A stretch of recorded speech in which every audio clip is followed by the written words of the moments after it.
Tonight, our Providence neighbors can finally breathe a little easier. Manhunt is over and 3 murders have been solved. Federal officials tonight saying the suspect wanted for the deadly shooting at Brown University and the killing of an MIT professor in Brookline has been found dead in a storage unit in Salem, New Hampshire.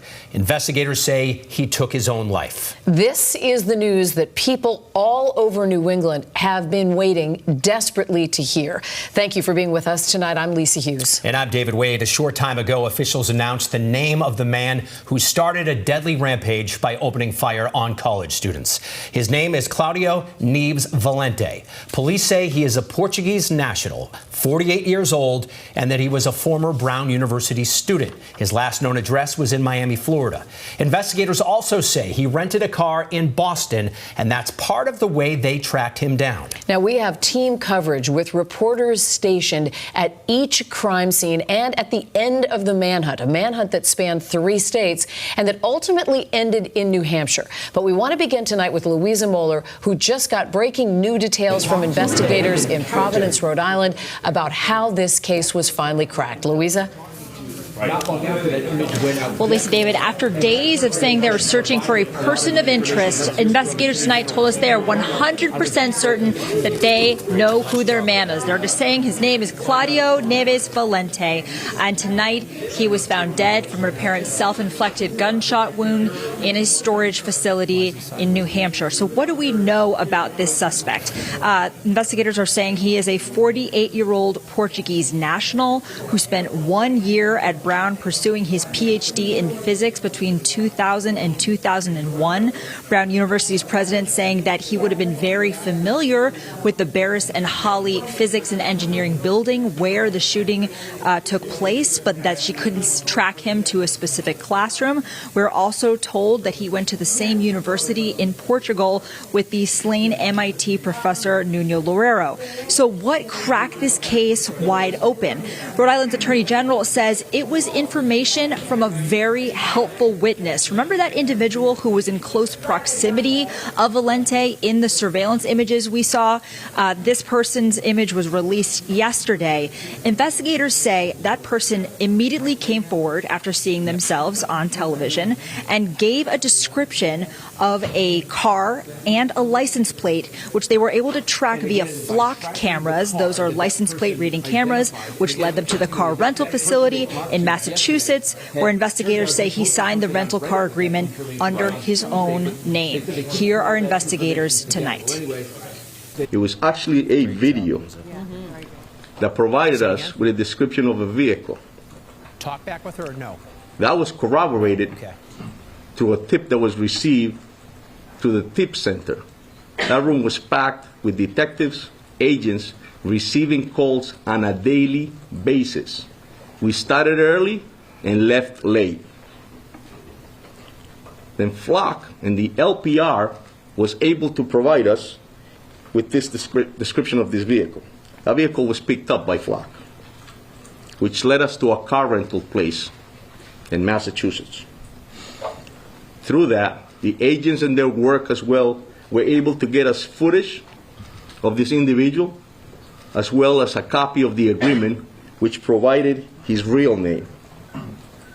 The video of that subject matched the description of that person of interest that this police department was desperate to put handcuffs on.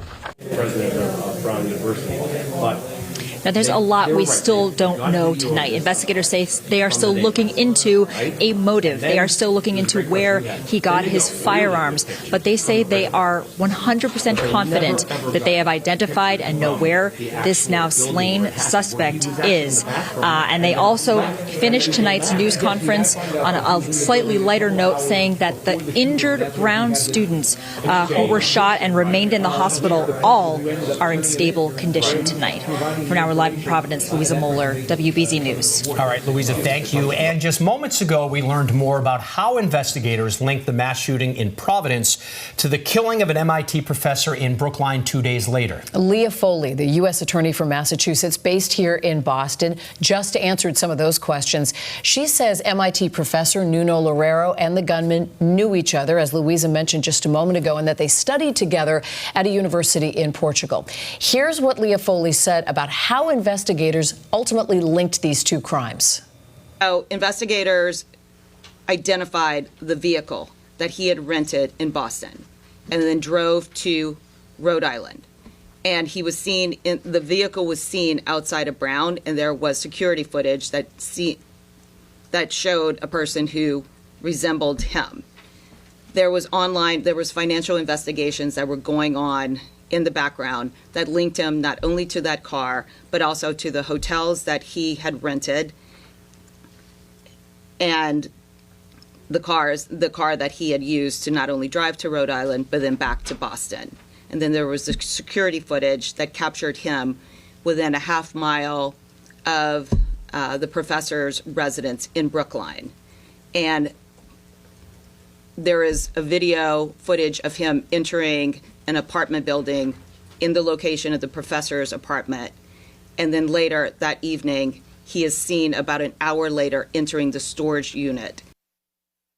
And tonight, WBZ crews on the ground and in the air watched as police surrounded that Salem storage facility where the gunman was found dead. This was a massive response. Our Aaron Parsegian, who joins us now live from Salem, New Hampshire, was also there and saw this as it happened. Aaron? Yeah, David and Lisa, and police are still here on scene where this manhunt finally came to an end. The FBI says they executed a search warrant at this storage facility here in Salem, New Hampshire, just before 9 o'clock tonight. Agents went inside, and that's where they say they found the body of 48-year-old Claudio Neves Valente. And it was around that same time, actually, right after we saw swaths of FBI agents and the evidence response teams with the FBI, as well as a mobile processing lab, come to the scene here. Now, investigators in Providence tonight say Valente was found with a satchel that was seen on those initial person of interest videos.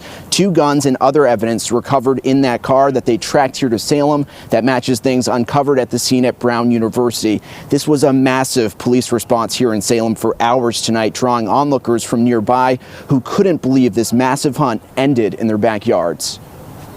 I can't believe they didn't find him all week, and now he's just right here. I was looking on the news earlier, and this is what I see.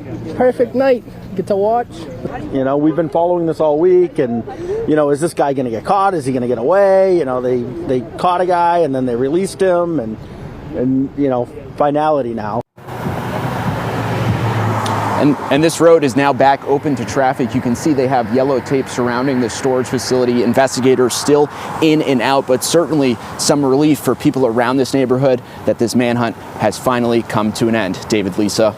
Aaron, thank you. And that development, that this suspect is no longer on the run, is certainly a weight that has been lifted from the grieving community in Providence. Our Logan Hall is live near Brown University tonight, where people for 6 days now have eagerly awaited an update like this one. Logan. Yeah, David and Lisa, that's right. Good evening. I've been here on this campus over the course of the last 6 days, and folks have been experiencing a lot of fear and a lot of frustration as they have been waiting for this search to come to fruition. Folks that we have talked to tonight tell us they have been glued to their phones, watching along for updates, waiting for law enforcement to find this person. Now, this is a very tight-knit community here. It's a small and tight-knit campus, and students that we have talked to have told us that it has changed over the course of this week. Since they have lost those 2 students and several more here have been injured, we've had the chance to talk to students about how life has changed here on campus. They say that they have been scared to walk from class to class, scared to walk from their dorm to the cafeteria here on campus, saying that the university has advised them to take caution. People that live here in this community tell us that they have been hopeful that this will come to an end so that they can once again feel safe. This is a sigh of relief for this community. Here's some of what we heard tonight. I mean, I definitely think there's a sense of relief in the community having found the person. I think that will make everyone feel a little bit better, but I really don't think that justice can truly be served until we do something about these issues that keep happening over and over again. So much of this community has thinned out as students have gone home for the winter break, but as we've been here over the course of the last several days, we have seen students stop by the memorial, leave flowers, and pay their respects. Students that we've talked to so far tonight tell us they are relieved that this is all coming to an end. Guys, back to you. All right, Logan Hall reporting live in Providence. Thanks, Logan. And while we are laser focused on every new development in this case, we also want to take a step back and look at what brought us here. It was Saturday afternoon that the shooter opened fire at Brown University, killing 2 students and wounding 9 others. On Monday night, MIT professor Dr. Nuno Loureiro was shot at his Brookline home. He died on Tuesday. And on Tuesday, investigators in Providence released enhanced photos of a person of interest seen walking around Brown's campus both before and after the shootings.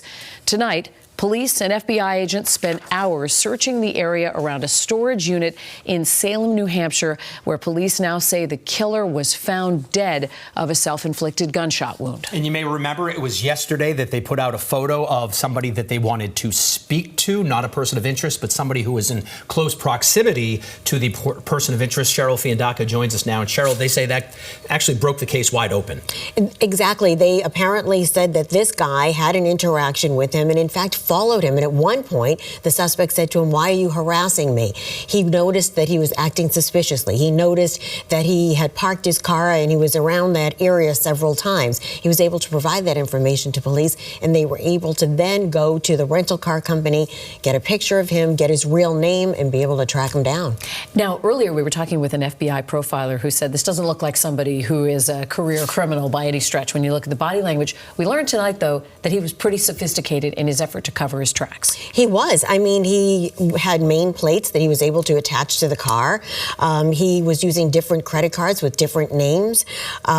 He was obviously casing the area. He had been there several times before the actual shooting at Brown University. He apparently planned this and actually rented the storage facility in November. So all of this looks like this was a big effort that he pulled together to commit these crimes. The motive is still obviously a big question here, but we know that he had a relationship and he knew the professor that was killed. As to what he was doing at Brown University, other than knowing that he was a student there more than 20 years ago, we don't know any more than that. Although they did mention that he took classes in that building as a physics student.